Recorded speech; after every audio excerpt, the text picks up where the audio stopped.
Hello, humans and monsters. It is I, the great papyrus, and today I am here with Undyne, Frisk, and also one other person, and WD Gaster. We have no idea what he is saying, so hopefully y'all do. If you can guess every single thing that he is saying, we'll pin your comment, I guess, because I have no idea what he is saying. I do. Science, no one. Wait, you do? Yeah. Tell us. Nope. Let the people tell ya. Whatever. Anyways, we're gonna be reacting to Undertale Theory, the psychologically. I cannot read. Of science. Wait, what? Yeah. I don't think that's a good idea. Oh, come on, punk. What could be so bad? Everything can go wrong. Everything would be bad. Come on, Sans. Nothing's gonna go wrong. Do what Gaster said. No one understands what he just said. That's the point. Wait, hold up. He said don't react to it, okay? But it's 3. Don't react to it! Sans, it's 3 against 1. 2, I mean. We're just gonna react. No, don't. Now we're reacting. I'm gonna go. Okay? Ooh, I have a new conspiracy, guys. It involves the identity of a certain skeleton that loves knocking around Sans. Drum roll, please. That's right. Sans is none other than Big Skeleton from the 1992 Welsh cartoon Funny Bones. Where is your concrete evidence? Concrete evidence? This is a YouTube video. Just believe everything I say or my fans will attack you. Oh, well, okay. Okay, so maybe we don't know the actual identity of our skeletal whipster. Unless, of course, his identity is none other than Sans. But what we do know is that there are some deep psychological problems. Wait, what? What does this guy mean? Yeah, depression? What? What? That's why he didn't want us reacting to this. Many people assume it just means being sad. Maybe he's not. Maybe he's just wrong. Yeah, maybe he's wrong. Taken directly from the National Institute of Mental Health, major depression is defined as severe symptoms of depression that interfere with your ability to work, sleep, study, eat, and enjoy life. Which is a straightforward Sans doesn't enjoy life. Let's look at the symptoms. Maybe we should stop watching this. I don't know. Pessimism, feelings of guilt, What does he mean, guilt? Irritability, restlessness, loss of interest in activities or hobbies, and decreased energy, difficulty concentrating, remembering details, and making decisions, insomnia, early morning wakefulness, or excessive sleeping, overeating or appetite loss, thoughts of suicide attempts, aches and pains, headaches, cramps, suicide? And some of us know these symptoms all too well. Though being a skeleton, digestive problems would be an interesting case. It's easy to see how these all fit into the way Sans reacts to decisions in the story. Sans is shown having a huge feeling of futility and hopelessness. His dialogue, especially in the genocide run, shows just how he feels things have been all for nothing. You can't understand how this feels, knowing that one day, without any warning, it's all going to be reset. This actually makes sense. I gave up trying to go back a long time ago, and getting to the surface doesn't really appeal to me anymore either. Because even if we do, we'll just end up right back here, without any memory of it, right? To be blunt, it makes it kind of hard to give it my all. Or is that just a poor excuse for being lazy? Hell if I know. And now I know you're all saying, well, we already knew that. And yes, that's because this is the most pertinent point of our pesky punster. But there are more clues to his depression. Such as him falling asleep while on his job, but even more so, falling asleep during the fight with him. How do you fall asleep during a battle? I don't know. Remember, Sans is the only one who can probably even do that.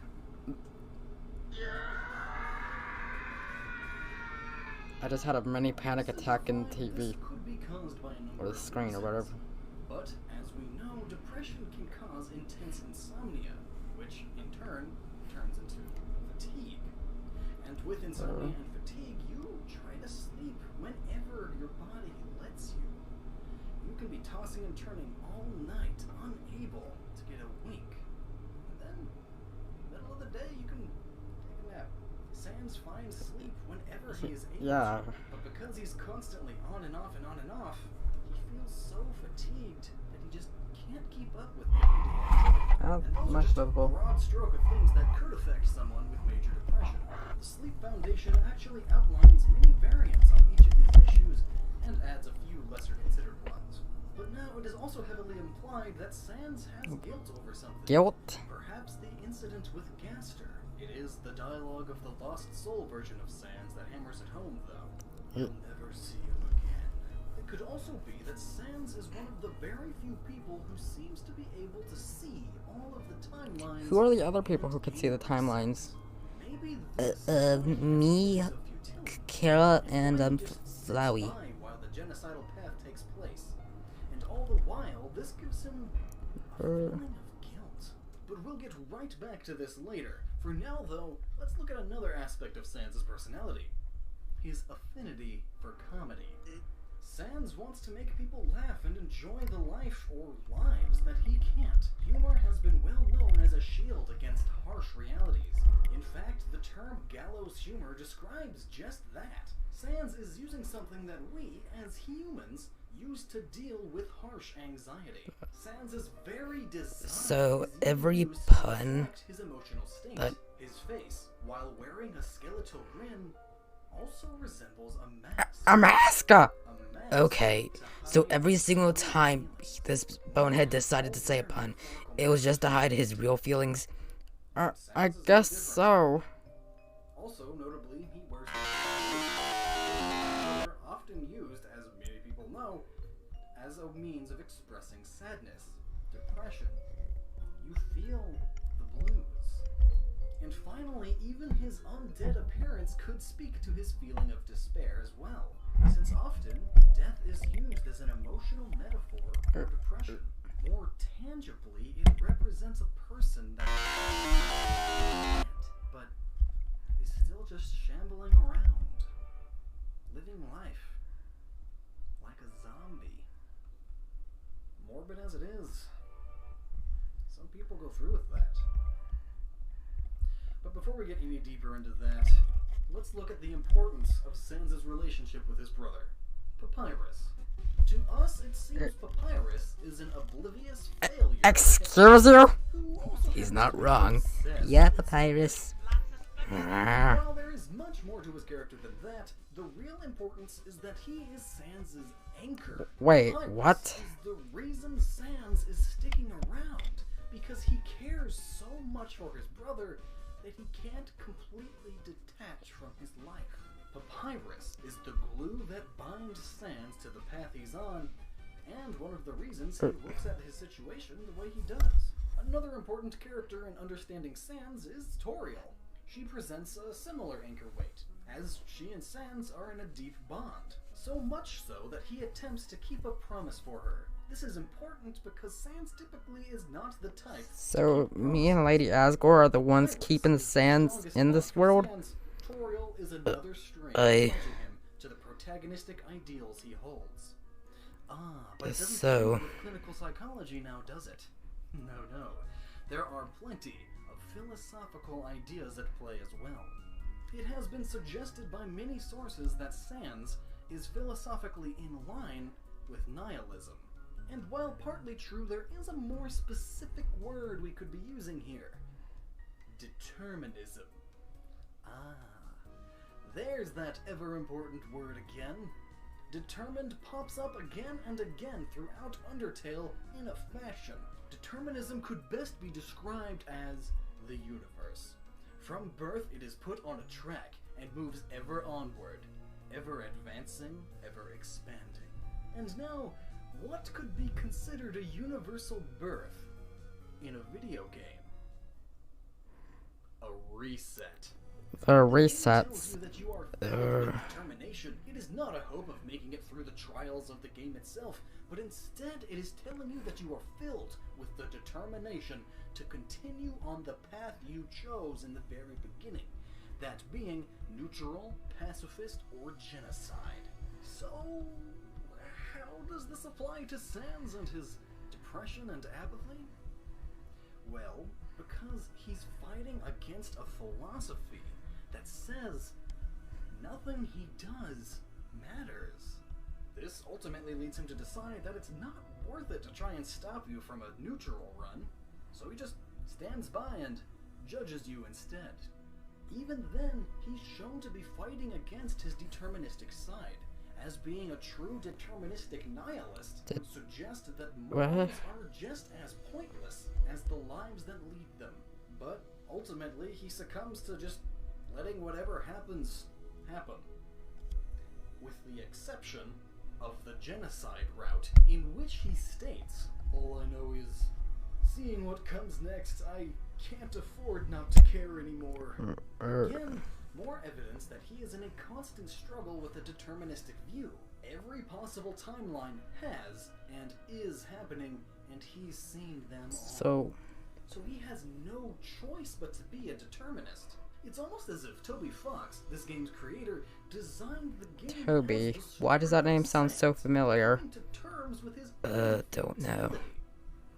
And perhaps that is why we can all relate to, and thus love, Sans the skeleton. We can all fall into periods of, what's the point? Or, I don't care. And while many of these wonderful characters in the Undertale world represent various attributes of the human condition, Sans hits the hardest. Depression, apathy, futility, and a constant struggle between giving up or standing up. But, on the side of the true pacifist run, we get a new ending. Huh? This ending suggests that even Sans has the hope to be happy. Which means we do too. We don't know our future. We don't know our infinite other timelines. It's all in the dark to us, but that's okay. Because if we stay determined, then we can get the endings we're after. You don't have to have a bad time. Okay, I need to go check up on Sans. I hope y'all enjoyed the video. If you did, punks, leave a like. Subscribe if you're new. And, we'll see you in the next video. Bye, everybody.